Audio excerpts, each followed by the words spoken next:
हाय, तुम्हाला पण असं वाटतं का की हेक्टिक स्केड्यूलमुळे आणि आजकाल पोल्युशनमुळे केस गळतायत, पातळ झालीत का हेअरलाईन मागे गेली? मग अशा वेळेला खूप सगळ्या ट्रीटमेंट्स केल्या पण काही फरक पडत नाहीये. मग एक ट्रीटमेंट आहे, दॅट इज हेअर ट्रान्सप्लांट. पण मग ती ट्रीटमेंट सर्जिकल असल्यामुळे थोडी पेनफुल असेल, महाग असेल का मग खूप किचकट असेल? तर हे सगळे प्रश्न मला पण होते. मग मी भेटले डॉक्टर निलेश पुणला.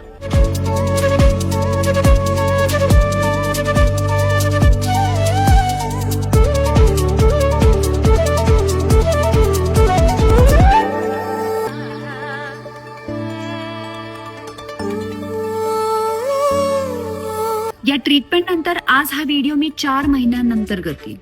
तुम्हाला फरक जाणवत असेल तरीही 100% रिझल्ट यायला अजून 6 महिने लागतील. त्यानंतर मी परत एक व्हिडिओ पोस्ट करणार आहे. मला माझ्या हेअरफॉलवर आणि हेअर लॉसवर सोल्युशन मिळालेलं आहे. जर तुम्हाला पण तुमच्या हेअरफॉलसाठी सोल्युशन हवं असेल तर डॉक्टर निलेश पुणला लवकरच कॉन्टॅक्ट करा.